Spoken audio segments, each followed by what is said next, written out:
Vítejte u podcastu Rozbitého prasátka, vašeho odrazového můstku do světa peněz. Od mikrofonu vás zdraví jako vždy Jakub z další náloží investičních informací. Dnes to bude fascinující povídání, protože moji pozvánku do podcastu přijal Pavol Povala. Pavol Povala má doktorát z ekonomie a financí na univerzitě v Lugánu. Během doby, kdy vyučoval na Birkbeck University v Londýně, publikoval mimo jiné i v prestižním časopise Journal of Finance a po ukončení akademické dráhy se vypracoval až na vedoucího výzkumu v norském penzijním státním fondu, což je co do prostředků pod správou největší fond na světě. V současnosti buduje společnost Allocation Strategy, která poskytuje výzkumné kapacity pro institucionální investory a pomáhá jim řešit složité otázky ohledně strategické alokace aktiv. A přesně alokace aktiv, modely, které nám s jejím vhodným určením mohou pomoci a proměny, které do takového rozhodování vstupují, budou tématem dnešní diskuze. Jdeme na to. Rozbité prasátko. Pavole, vítejte v podcastu Rozbitého prasátka. Upřímně se mi těžko hledají slova, abych vyjádřil, jak rád jsem, že jsem vás sem dostal, protože pro mě alespoň jste určitě inspirativní člověk, co toho za svoji kariéru udělal už opravdu hodně. Takže ještě jednou vítejte. Ďakujem krásne, takéto pekné slova si absolútne nezaslúžim, takže poďme na to. Já bych rád začal opravdu od podlahy a zeptal bych se vás na to, k čemu ve světě investic potřebujeme matematické modely. Tak matematické modely, ako každé iné modely, sú nejakým spôsobom pomôcka, nie perfektná. Je to pomôcka k tomu, aby sme si ten svet, nejaký komplexný svet vedeli popísať a zmenšiť na nejaké také sústo, ktoré vieme stráviť. Matematika tam je naozaj dôležitá pretože to vieme niektoré tie intuície, ktoré každý z nás má, vieme ich sformalizovať, že teda keď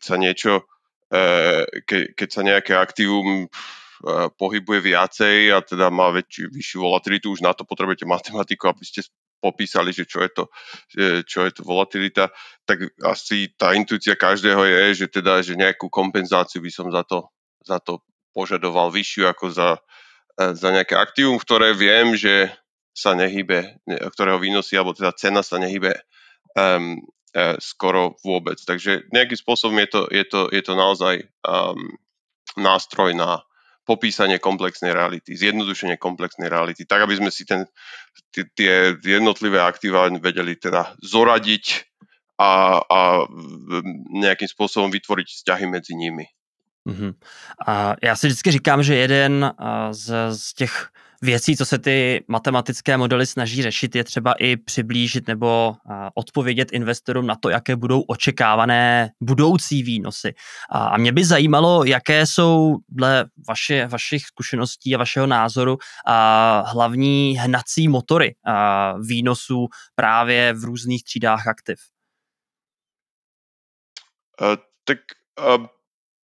Ja si myslím, že to je jedna z tých najfundamentálnejších otázok, že prečo, ja neviem, český štátny dlhopis má výnos 3-4%, prečo mal výnos 7% pred niekoľkými rokmi, prečo americké akcie mali za posledných 10-15 rokov 7-násobný výnos a podobné veci. Myslím si, že to všetko vieme vysvetliť zmenami očakávaní investorov, čo sa týka budúcnosti. Či už je to očakávaná inflácia, očakávaný rast, v prípade teda hlavne, dajme tomu, americké akcie, očakávaný rast, očakávané rizikové prirážky, alebo teda požadované rizikové prirážky a zmeny v nich. Takže celý ten balík týchto všetkých faktorov, ktoré určujú cenu a výnosy aktív, ja by som ich nazval, že makrofaktory, teda niečo, čomu viete dať taký intuitívny názov, teda, že americké akcie rastú preto, lebo investori očakávajú vyšší rast, ako dajme tomu v Európe. Hádam to, to je teda, že dostatočne detailne zodpovedaná otázka. Hovorím, je tam kopec ďalších detailov, ktoré môžeme prebrať neskôr, ale tak na teraz to je. Jeden z těch úplně prvních modelů, který vzniknul právě, který určoval tady ten bezrizikový výnos a nějaký výnos aktiva nad tím, byl CAPM model, což je Capital Asset Pricing Model, česky možná model oceňování kapitálových aktiv. Zdá se mi, že dodnes se z něj hodně čerpá i ve všech těch dalších modelech. Mohl byste v krátkosti vysvětlit, co tenhle ten model vlastně odpovídá, proč se dodnes těší třeba i takové popularitě? Absolútne súhlasím s vami, že je to model, ktorý nejakým spôsobom žije s nami už generácia, veľa investorov a hlavne finančných riaditeľov, teda vo firmách to používa ako nejakým spôsobom model, ktorý určuje náklady alebo teda diskontné sadzby pre projekty, ktoré teda v tej firmy robia. Myslím si, že hlavný dôvod, prečo tento model prežil generácie, je to, že je relatívne jednoduchý a tým sa dostanem k tomu, že čo to je.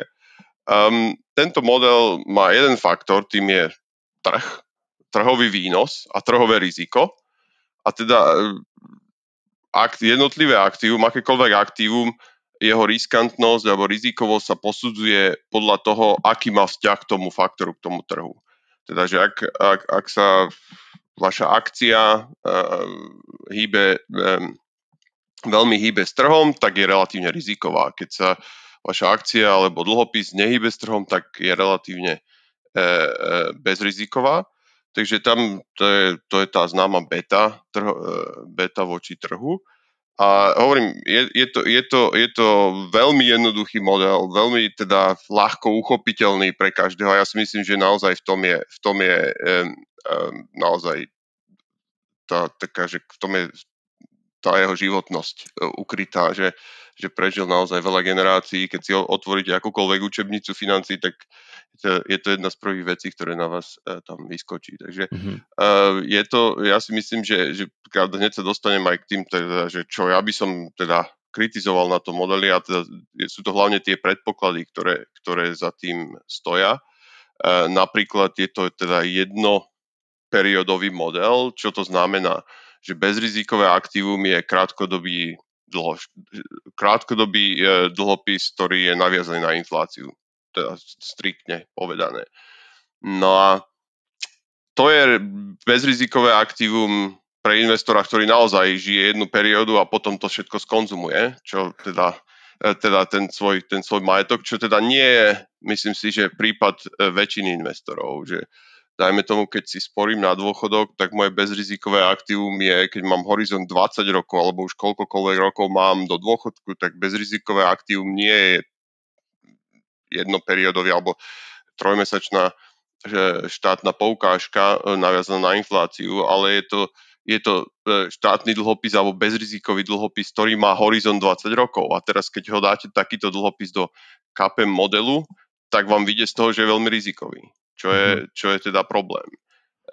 Takže to je jedna z vecí, ktoré teda by som ako prvé načrtol ako problematické. Ďalšia vec je, že ten faktor, ktorý do toho modelu dáte, teda trh, je veľmi komplexný objekt.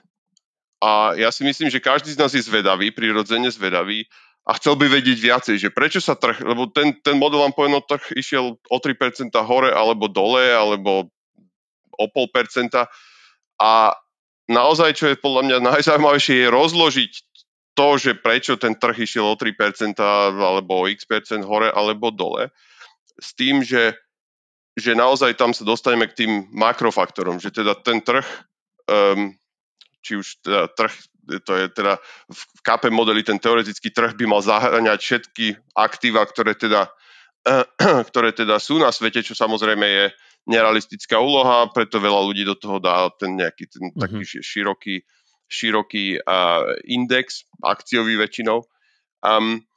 No a s tým, že naozaj ja si myslím, že to najzaujímavejšie ten KP model zakrýva, teda, alebo nerieši, teda, že poďme ďalej nejakým spôsobom rozložiť ten trh na nejaké drobné. A tie drobné by boli teda, že či sa ten trh pohol, pretože sa zlepšili očakávania investorov, čo sa týka dividend, vyšších dividend budúcnosti, alebo sa pohol ten trh, pretože sa úrokové sadzby znížili alebo zvýšili, alebo sa rizikové prírážky zvýšili alebo znížili. Čiže ja si myslím, že je to dobrý model na určité aplikácie. Ja som v tomto, že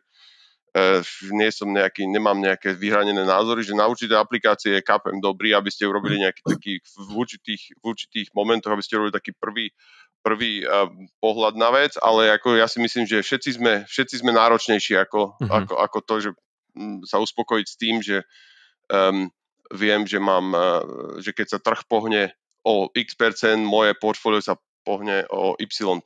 To je, myslím, že tak dobrý začiatok. Já si uvědomuji, že abychom probrali každý ten model, tak bychom si museli vyhradit minimálně hodinu, spíš ještě díl, abychom opravdu šli do těch detailů.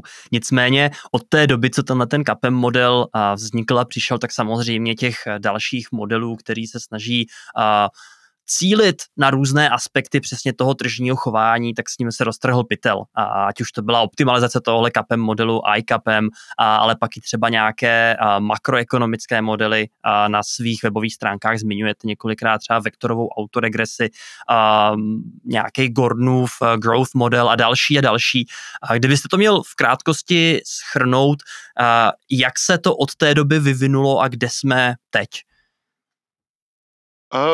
Ja si myslím, že teda hlavný smer, ktorým sa vyvíjalo modelovanie aktív, bol ten, že ľudia začali pridávať viac faktorov teda k tomu trhovému faktoru. A určite veľa ľudí pozná Fama-French model, kde máte faktor, ktorý je zložený jeden faktor, ktorý je zložený, máte trh, potom ďalší faktor, ktorý je zložený, že máte veľké a malé akcie, teda long short, veľké a malé akcie a rastové a value akcie, ako sa to povie po česky. Hodnotové akcie. A v nejakom bode, samozrejme Fama-French trojfaktorový model je len začiatok celej evolúcie, kde dnes máte možno stovky faktorov, ktoré ľudia pridávajú a ja si dosiahlo to dostali sme sa do situácie, kde to nejaký akademik nazval, že factor zoo, alebo to, že zoologická záhrada faktorov, kde ako nejakým spôsobom sa človek v tom stratí.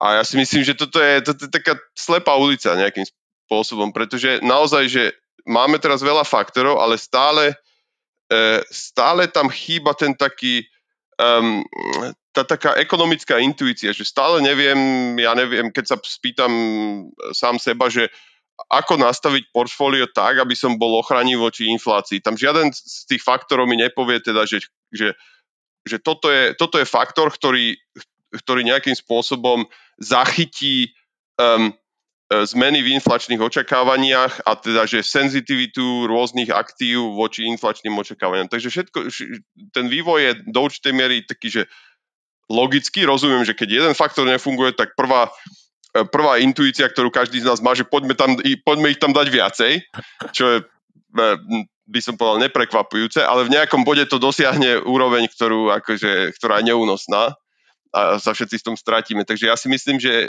je čas a teda ja si myslím, že nie len my, ale ako firma, ale aj akože to je si myslím, že celkovo trend smerom nejakým spôsobom do toho vniesť ekonomickú intuíciu, viacej ekonomické intuície a poriadku. Nejakým spôsobom to znova tú factor zoo nejakým spôsobom znova zúžiť na niečo, čo je manažovateľné.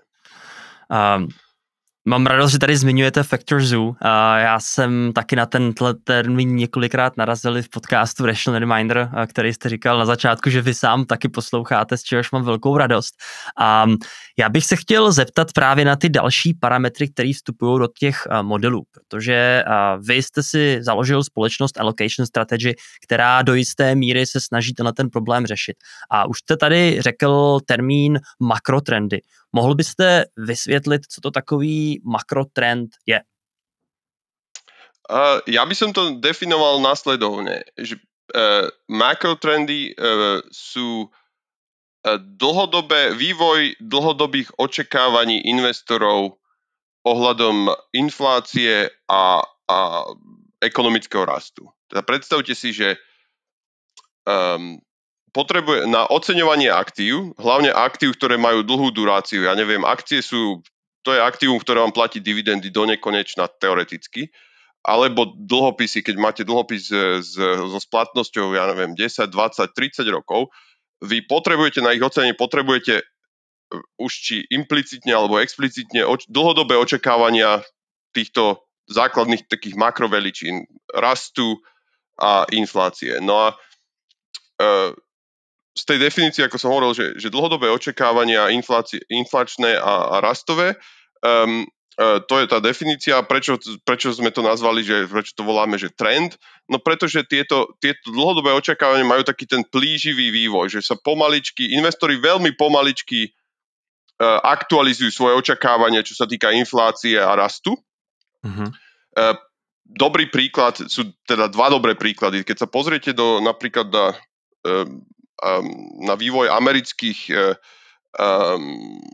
výnosov amerických dlhopisov od, dajme tomu, 60. rokov minulého storočia, tak to je také, že tam je teda, že 10 rokov, keď tie výnosy išli hore a potom 40 rokov, keď išli takže postupne dole. Sú tam nejaké také, že malé oscilácie, ale jednoducho tam vidíte ten trend dole. A veľká drvivá časť toho vývoja smerom hore počas 10 rokov a smerom dole bola kvôli tomu, že to bolo pomalé aktualizovanie inflačných očakávaní smerom hore a dole. K tomu potom prípada, hlavne po globálnej finančnej kríze v roku 2008, k tomu pribudlo potom také, že pomalé znižovanie očakávaní rastu a teda reálnych úrokov. A nejakým spôsobom, toto sú dôležité veci, ktoré na dlhodobom horizonte, vývoj týchto dlhodobých očakávaní na dlhodobom horizonte určuje vaše riziko. Že nejakým spôsobom ja si viem dnes predstaviť, že na horizonte 10 rokov možno budeme mať v globálnej ekonomike je pravdepodobné, že budeme mať, alebo teda máme nenulovú pravdepodobnosť, že môžeme mať japonské scenário, ale aj samozrejme vysokú infláciu. A tieto makrotrendy nejakým spôsobom toto dobre zachytia, kdežto na krátkodobom horizonte som si relatívne istý, že úroky nebudú 10%, ani 1%. A na dlhodobom horizonte si to viem predstaviť. No a toto nejakým spôsobom je dobre zachytené tými makrotrendami. Takže dúfam, že to je obsiahla odpoveď. Dostatočne obsiahla odpoveď. A jak ty makrotrendy získáváte? Jak vlastně plánujete nebo definujete nějaký ty scénáře toho, co by se mohlo v následujících několika letech až třeba těch delších horizontech dít? Snažíme sa ich, teda na to, aby sme ich historicky popísali, snažíme sa ich extrahovať, či už jak sa povie, surveys, průzkum nejaký. Z profesionálnych prieskumov, z aktív rôznych, pretože dnes máte čoraz viac aktív, ktoré tieto makrotrendy dobre reflektujú. Dajme tomu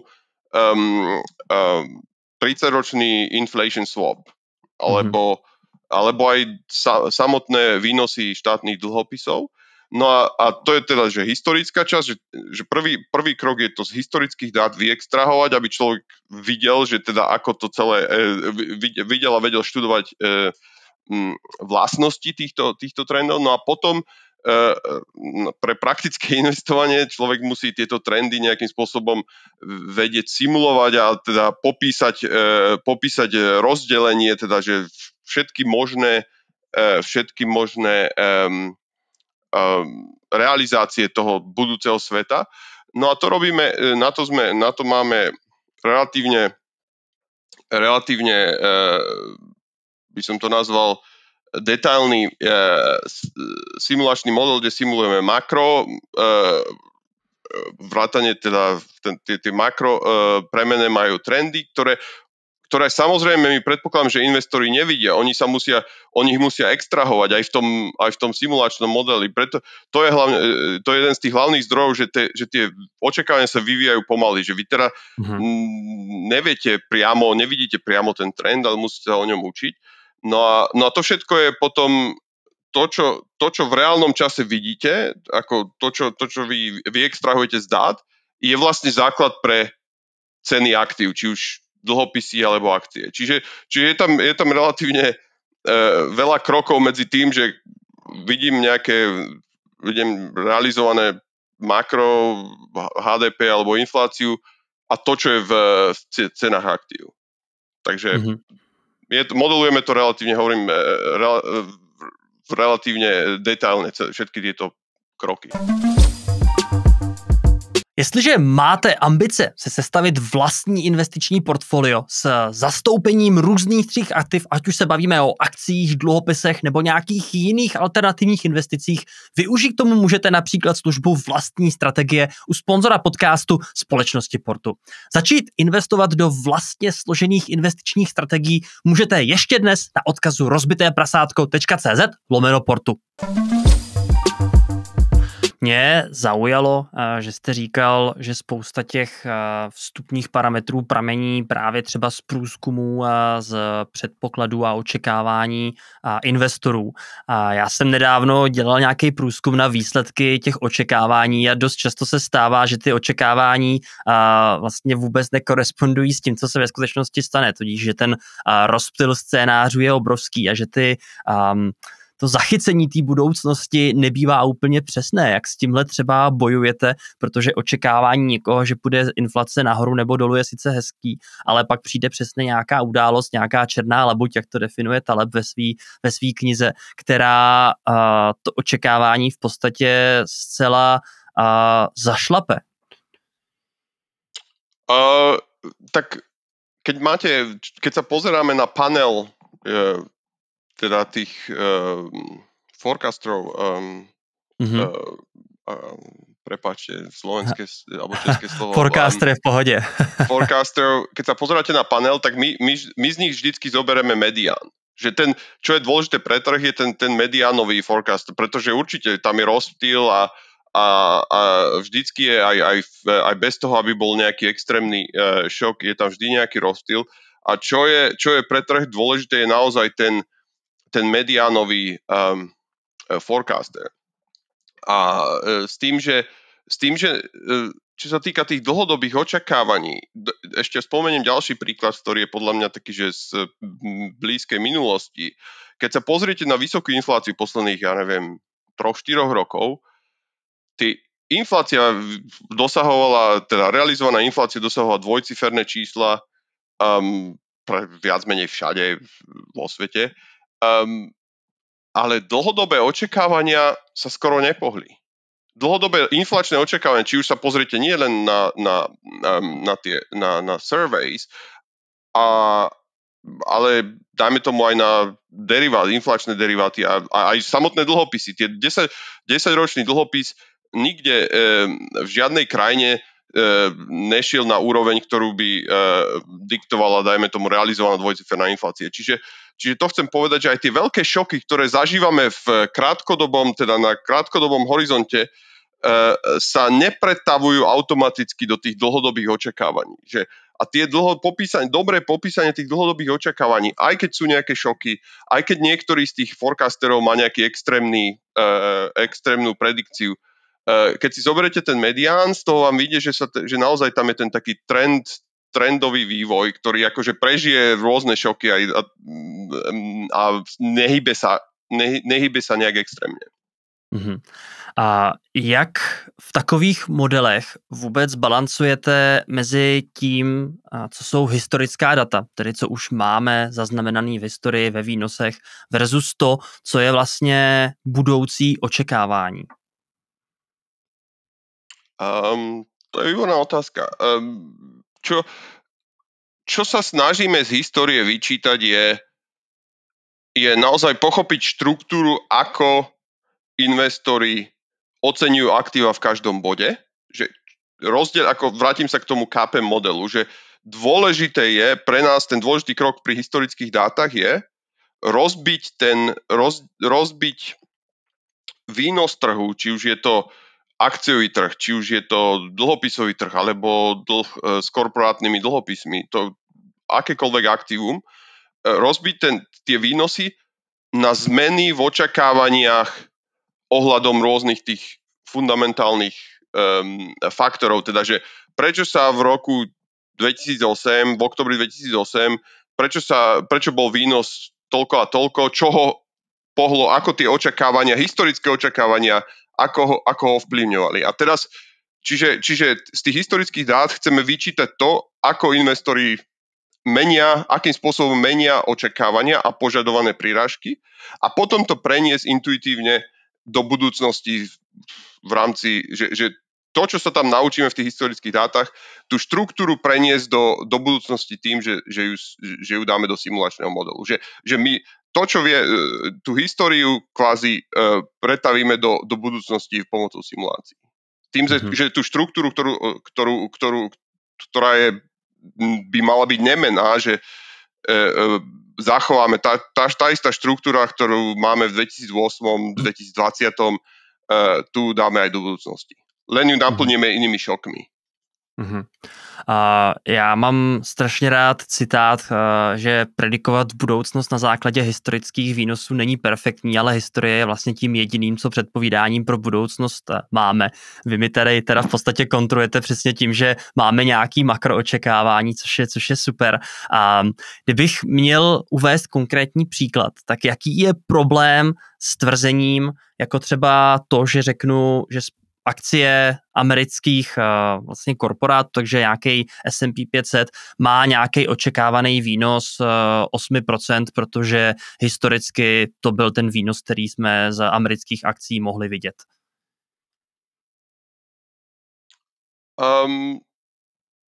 Tak jeden hlavný dôvod je ten, že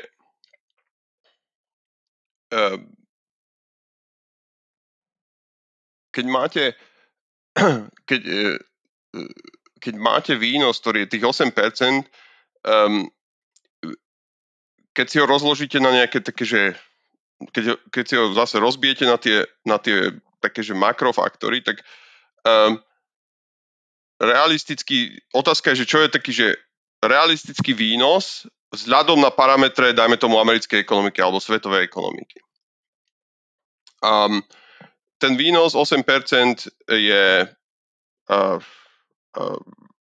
dajme tomu vyšší, alebo predpokladal by relatívne vysokú rizikovú prirážku, pretože si zoberte, že dlhodobý výnos je vlastne výnos, bezrizikový výnos a nejaká equity risk premium, alebo ako to nazvem, akciová prirážka po slovensky, equity risk premium. No a ten bezrizikový výnos je funkcia rastu a inflácie. Teda taký nominálny bezrizikový výnos je funkcia rastu a inflácie.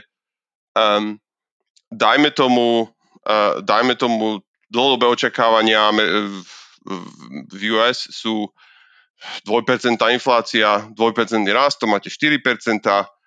No a ten zvyšok je teda, že tie 4% by bola equity risk premium. A čiže keď čakáte, že americké akcie dlhodobo aj do budúcnosti vám budú zarábať 8%, tak implicitne očakávate tú 4% rizikovú prirážku.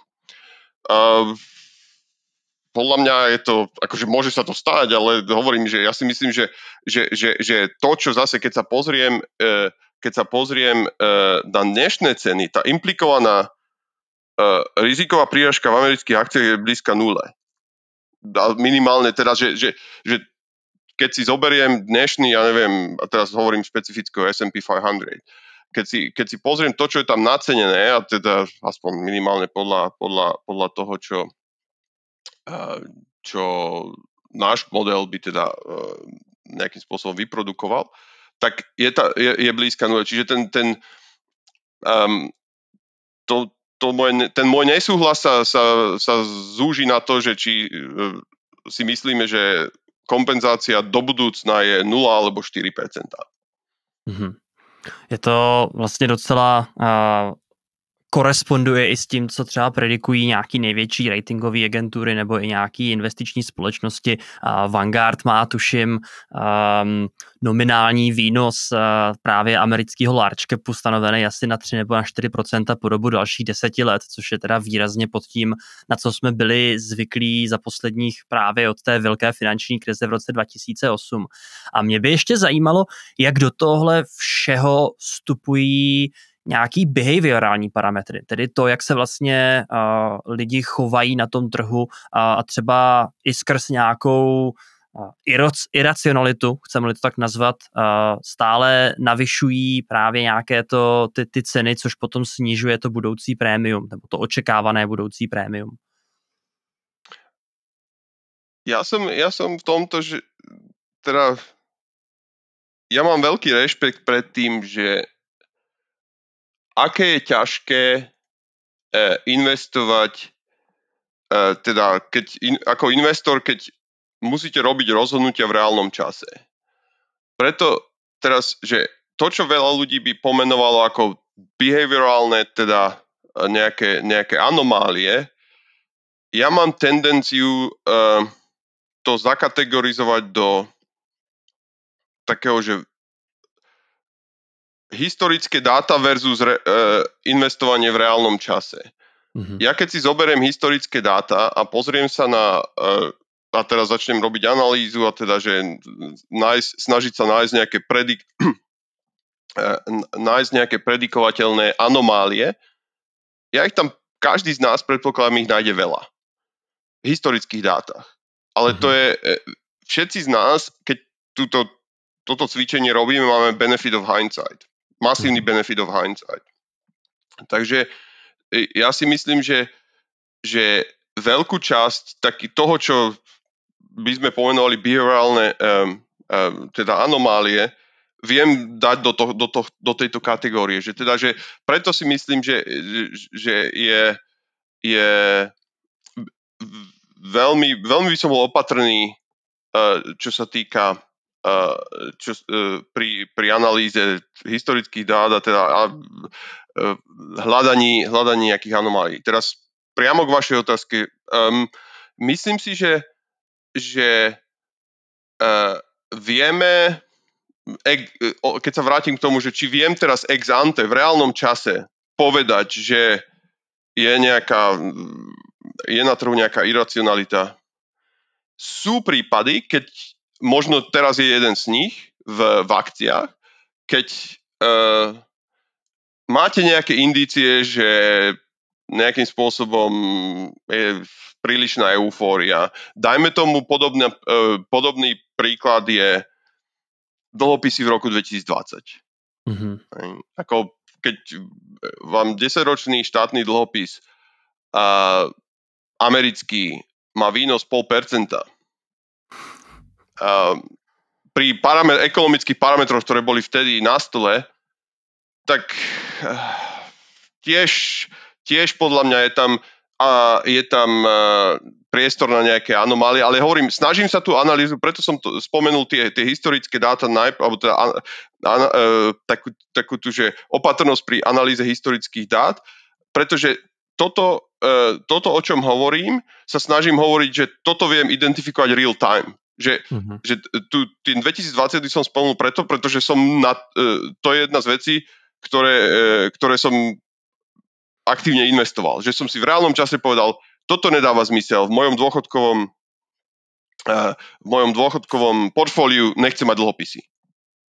A som to aj urobil v reálnom čase. A teraz pri akciách to je, dajme tomu, niečo podobné, že teraz sa pozerám na ten akciový trh a hovorím si, OK, toto nedáva veľmi zmysel. Neviem, ako to ešte dlho bude trvať. Z časti tomu rozumiem, prečo sú tie extrémy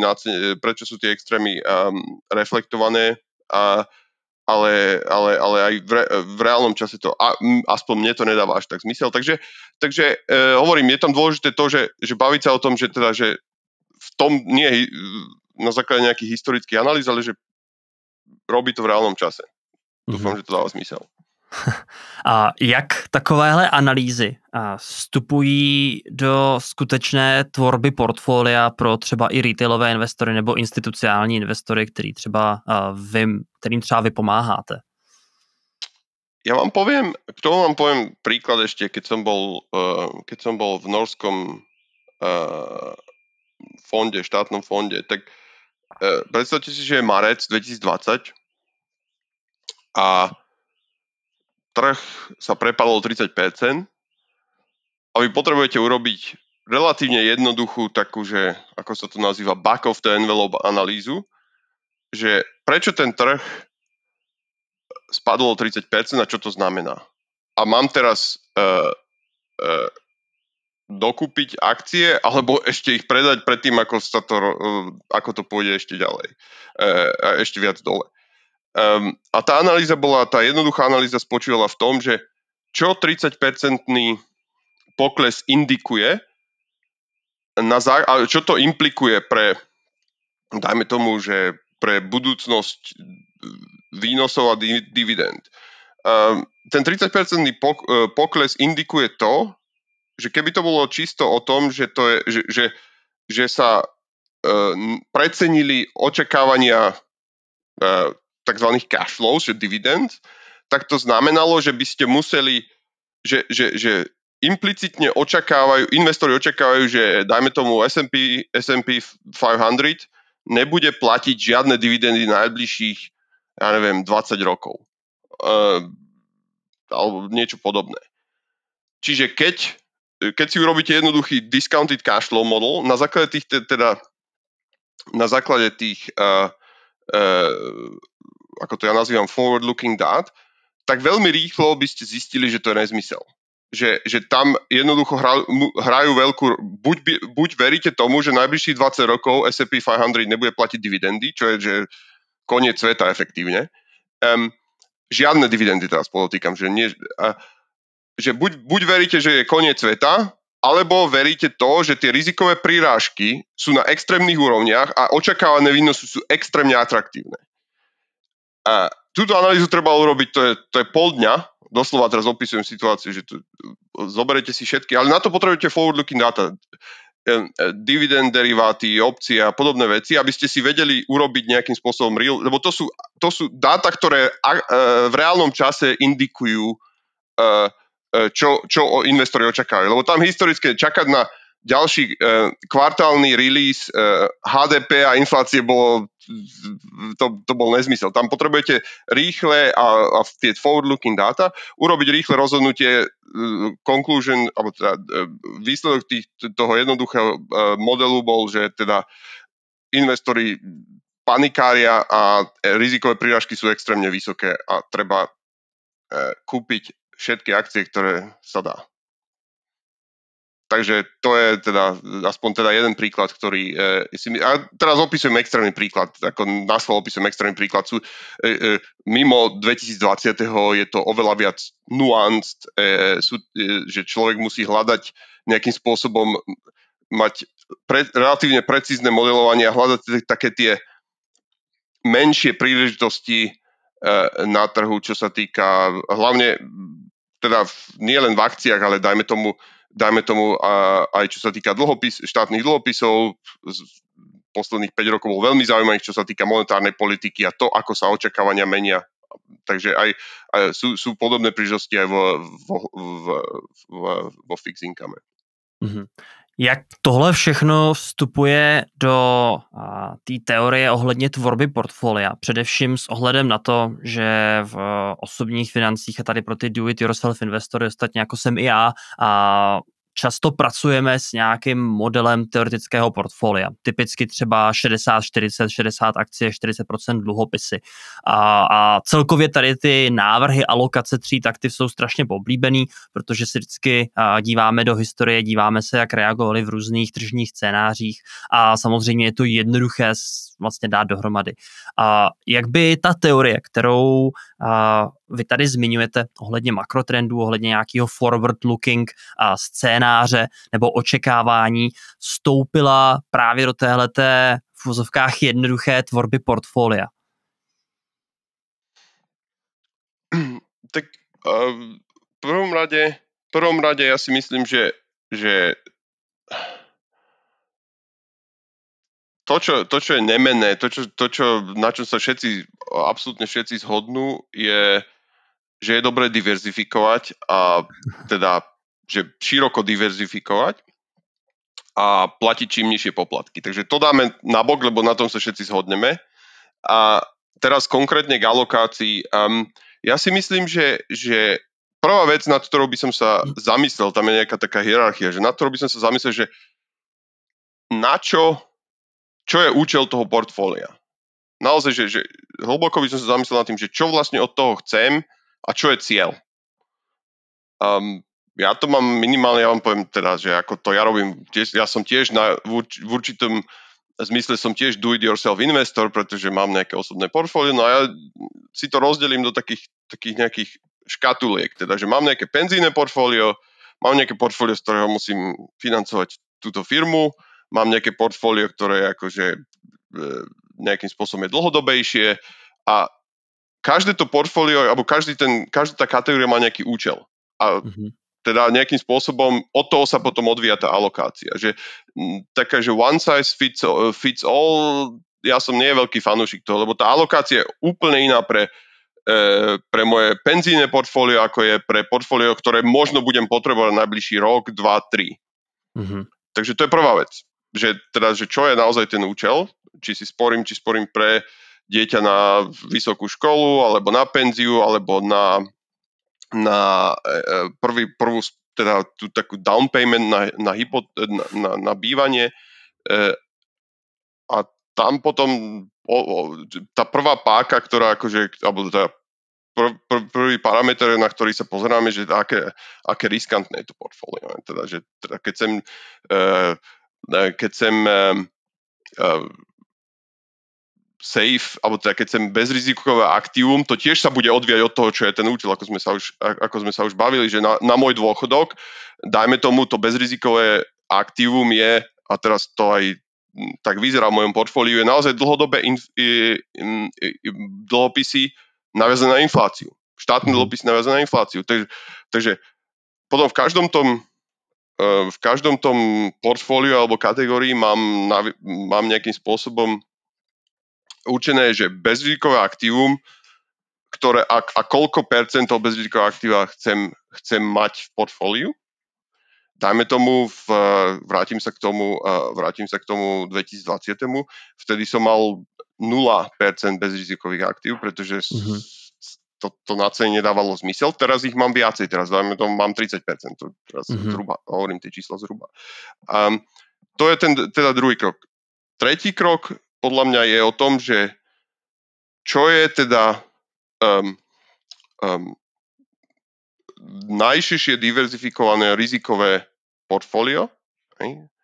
S tým, že otázka je, že ako to chcete robiť granulárne, či si chcete kúpiť celosvetový akciový index, alebo máte nejakým spôsobom, keď máte pohľad na vec, že ja neviem, americké akcie sú drahé, tak si to vyskladáte, aby ste tie americké akcie mali tam, dajme tomu, underweight. Jednoducho môžete si do toho dávať, aspoň ja si to teraz opisujem naozaj, že ako sa ja na to pozerám. To je podľa mňa najjednoduchšie, lebo ja akože nie som veľký fanúšik nejakých takých, že pravidiel jednoduchých, ktoré pre všetky, ja radšej opíšem teda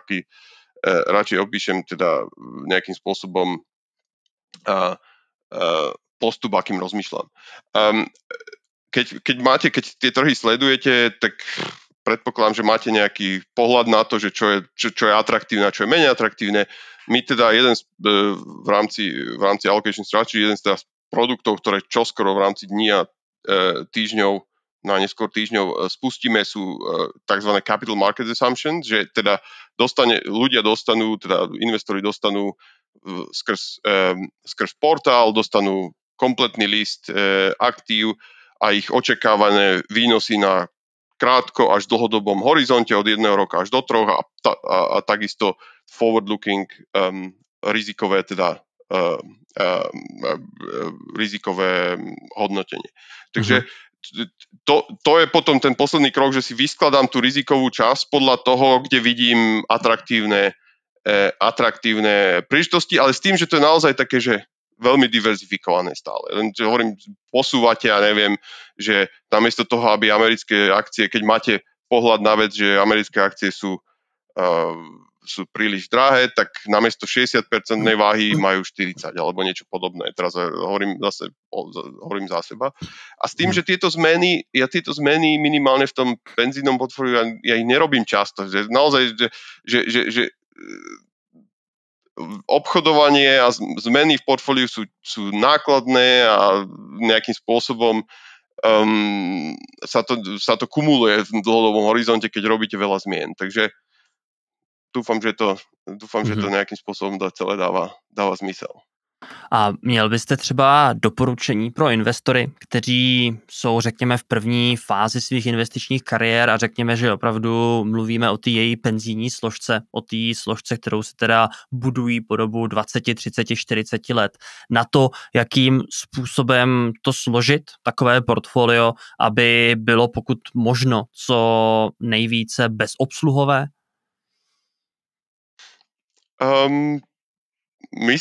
Čo sa týka bezobsluhovosti, ja by som tam naozaj prvý krok, ktorý by som urobil, by som naozaj sa snažil pochopiť sám seba, že aký som tolerantný voči riziku.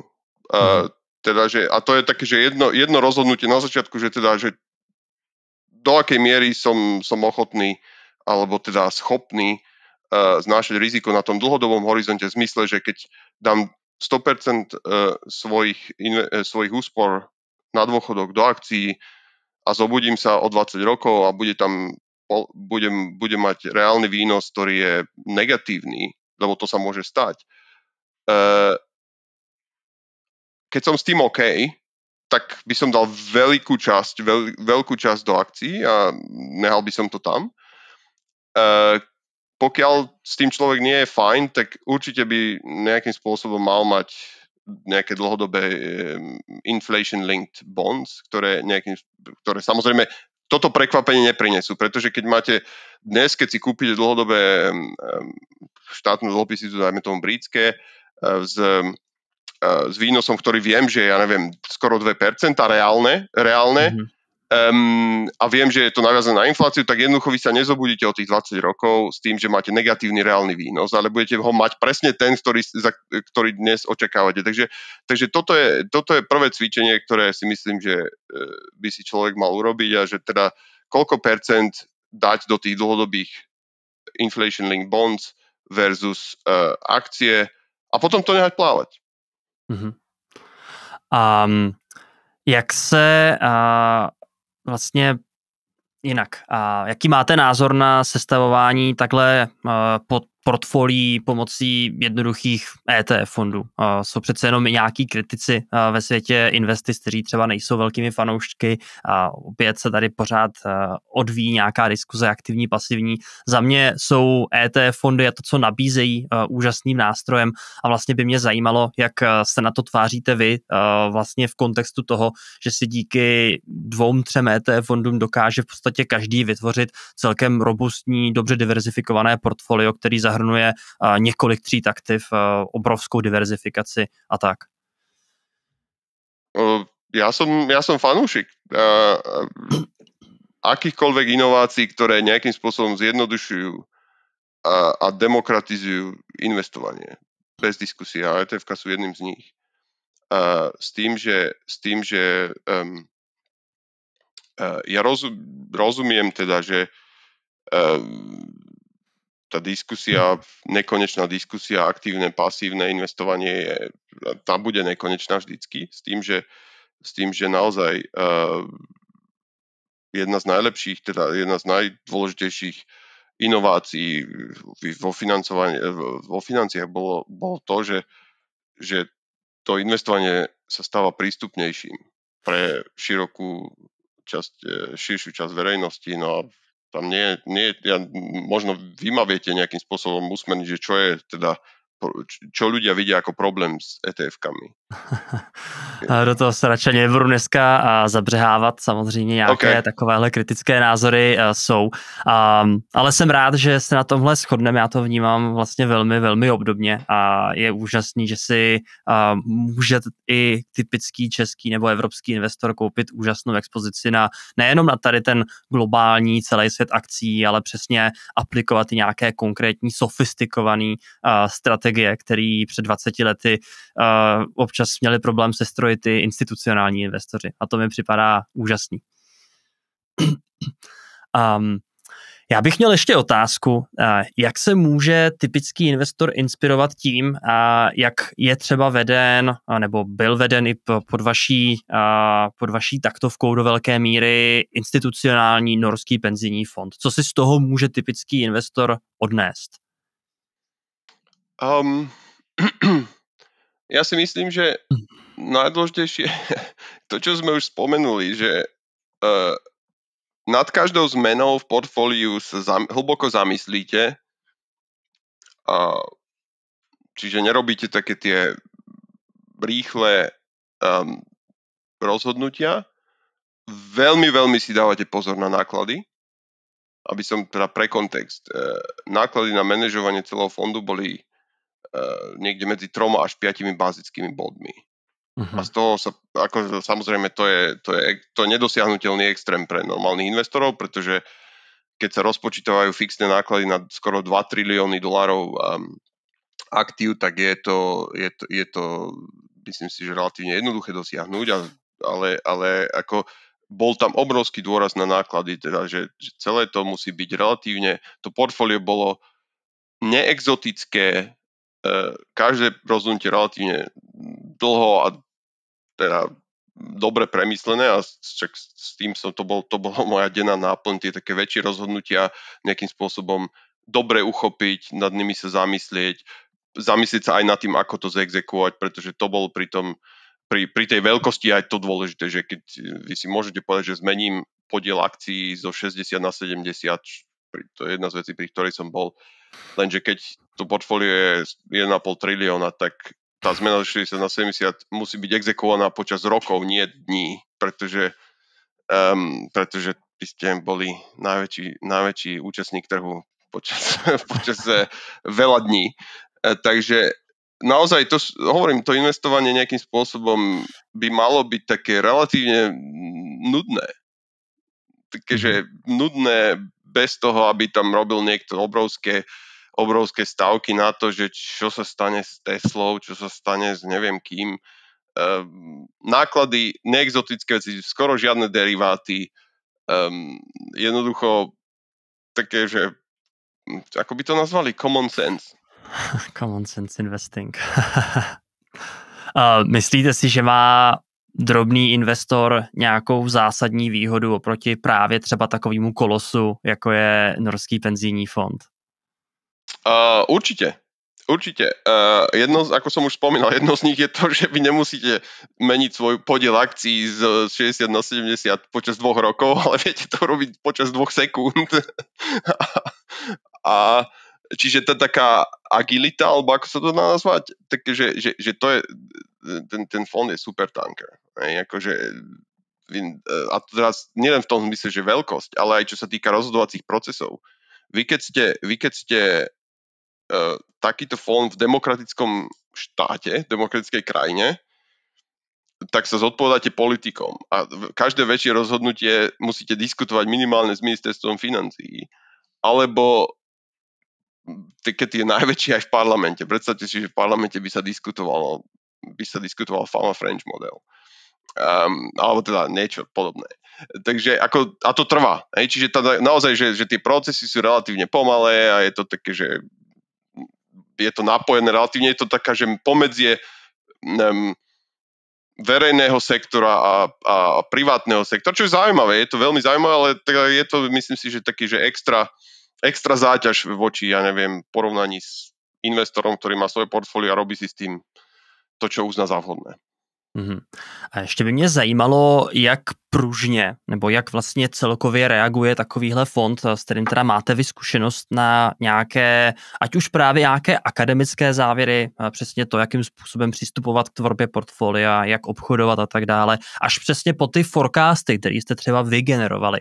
A samozřejmě jste říkal, že to chvilku trvá, než když se rozhodne nějaká změna, tak než se realizuje, ale co vlastně předchází tomu rozhodnutí, že se ta změna vůbec bude realizovat. Vy jste říkal, že jste třeba došli k závěru, aby portfolio nebylo 60% z akcí, ale 70% z akcí, tak co vlastně předchází tomu, že se dohodne nějaký konsenzus a řekne se, jo, tohle je vlastně dobrý nápad?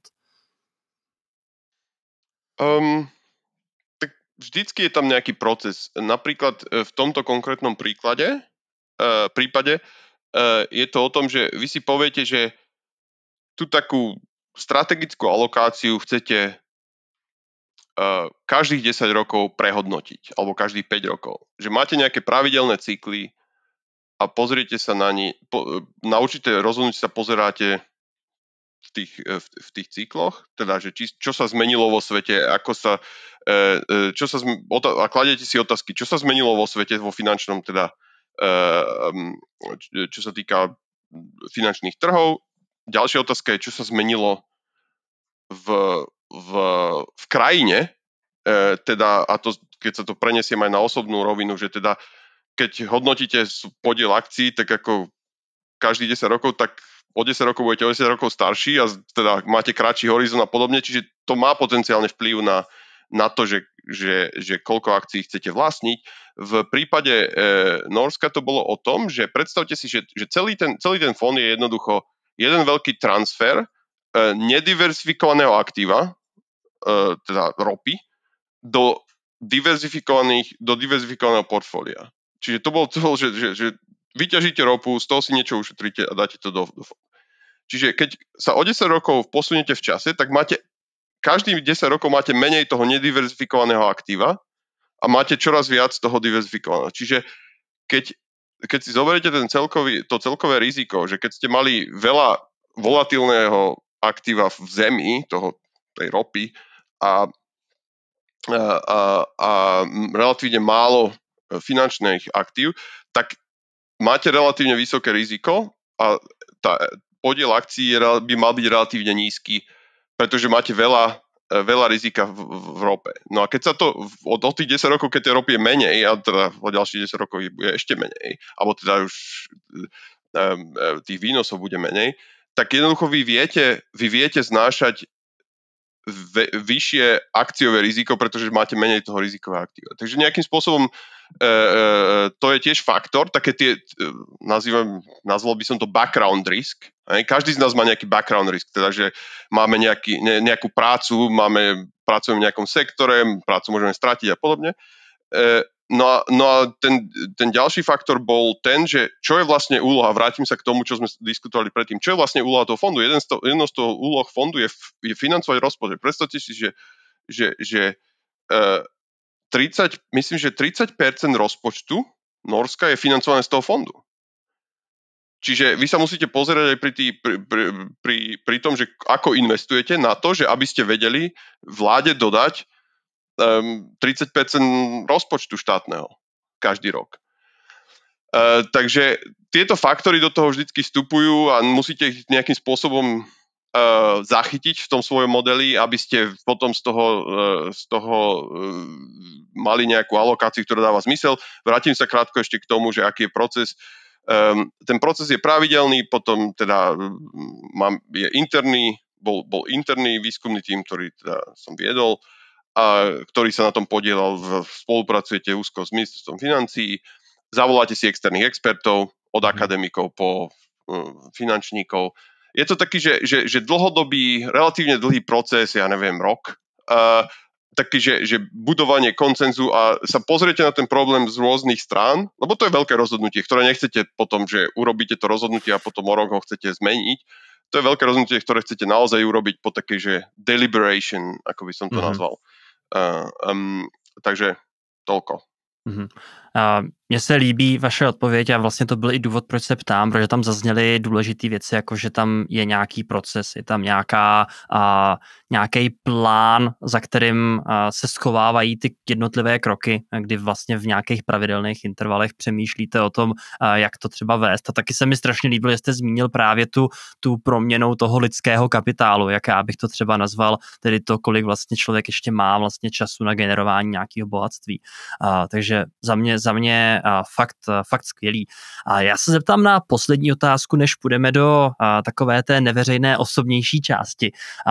Jaké vidíte budoucí trendy na tom celém v tom světě investování? Co si myslíte, že bude v dalších letech tak nějak hýbat tím, jak vlastně přemýšlíme o financích, o stavbě portfolia, o alokaci a tak? Jedna z vecí určite, ktoré sú zaujímavé a ktoré si myslím, že sú dôležité dobre uchopiť, je teda veľký rozmach tzv. Private assets.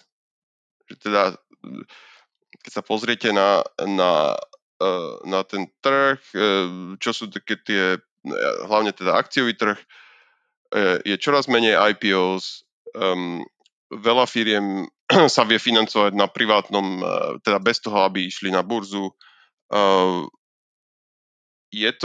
Má to svoje výhody a nevýhody. Jednou z takých, prečo to je dôležité hlavne pre privátnych investorov, je, že ste vlastne nehaní za dverami, že neviete ten trh nejakým spôsobom priamo nemáte k nemu prístup. Ale ja nad čím sa zamýšľam je, že prečo sme sa tu dostali a že čo sú tie faktory, ktoré teda nás tomu dovedli a čo to znamená do budúcnosti. Určite to je trend, ktorý nezmizne. To isté platí pre dlh, kde to je, kde to si myslím je to taký, že viac recent trend voči private equity a hovorím, to je vec, ktorú akože budeme ako investori musieť uchopiť nejakým spôsobom a my, aj policy makers samozrejme, že chceme sa dostať do situácie, kde veľká časť trhu je nejakým spôsobom nedostupná investorom alebo je menej transparentná a podobne. A nehovorím ako kritik, to je len čisto, že treba sa nad tým zamyslieť. Sú tam nejaké silné trendy, ktoré nás tu doviedli a treba ich pochopiť. To je jedna vec. Druhá vec je, nie som si istý, že všetci investori sú dostatočne pripravení na svet, do ktorého sme vstupujeme v zmysle geopolitickom. Pretože keď si pozriete posledných čo väčšina z nás robí, pozrie sa na historické dáta posledných 40-50 rokov, to boli dobré časy efektívne. To boli dobré časy geopoliticky, ekonomicky a podobne. Preto ja som veľký fanúšik také, že dlhodobejšej histórie, prepájania nielen, že pozerania sa na time series nejaké, ale aj že čítanie také tie softer veci, že to, ako sa trhy vyvíjali od, ja neviem, keď sa pozrite stovky až tisíce rokov dozadu, že čo všetko vás môže čakať. Prečo to hovorím? Žiadne z týchto takých tých učebnicových modelov sa nezamýšľa hlboko nad tým, že niektorý z akciových trhov môže jednoducho zmiznúť. Pre niektorých to bol wake-up call Rusko v marci 2022 alebo vo februári. Niektoré tie trhy môžu zmiznúť. Akože aj československý trh existoval. Keď si pozriete akciový trh, do 48. československý akciový trh bol relatívne zaujímavý a potom nebol. A potom 40 rokov nebol. Takže to sú veci, že nad ktorými sa budeme musieť veľmi hlboko zamýšľať, pretože táto geopolitika bude hrať rolu a že čo je vlastne ten nejakým spôsobom, že tá nature of risk, alebo ako sa to povie po slovensky, sa zmenil. Že to nie je o tom, že mám nejaké výkyvy cyklické v monetárnej politike a v raste, ale jednoducho, že niektoré trhy môžu zmiznúť, že bude nejaká úplne, že budeme mať nejakým spôsobom šoky, ktoré keď budete hľadať v posledných 40-50 rokoch dát, nenájdete. A optimistický konec diskuze. Pavole, díky moc za to, že jste si našel čas pro posluchače Rozbitého prasátka. A pro mě to bylo určitě jako strašně zajímavé zamyšlení nad tím, co vlastně děláme, proč to děláme, jak to děláme a jak to můžeme zlepšit. Je to vlastně fascinující průchod s tím vývojem finančního sektoru a vlastně tím, jak přemýšlíme o stavbě portfolia. Takže ještě jednou moc krát děkuju. Ja vám ďakujem za pozvanie. Výborný rozhovor s vami, ďakujem. A my teď půjdeme do předplatitelské části na Hero, kde se budu Pavola ptát na nějaké osobnější otázky a taky na otázky, které padly právě od vás, od předplatitelů kanálu Rozbitého prasátka, protože já už jsem avizoval o několik dní dříve, že s Pavlem budu nahrávat rozhovor, takže jsem vám dával možnost zeptat se na nějaké konkrétní věci. V každém případě děkuju moc za poslech, děkuju moc za sledování podcastu a mějte se krásně. Ahoj. Aby sme boli medzigeneračne spravodliví, táto generácia by sa mala podieľať na financovaní dôchodkov mladej generácie, ktorá bude menšia vďaka starnutiu obyvateľstva a podobne. Myslím si, že jak na Slovensku, tak v Česku a ve všech ohledech máme hodně co dohánět. Na co jste ve své kariéře pyšný? Musím sa pozrieť na, že čo vlastne, lebo ja mám zlú pamäť, ale idem sa pozrieť na svoj feed. To bola jedna z kontroverzných vecí, ktoré ja už roky hovorím, že Slovensko potrebuje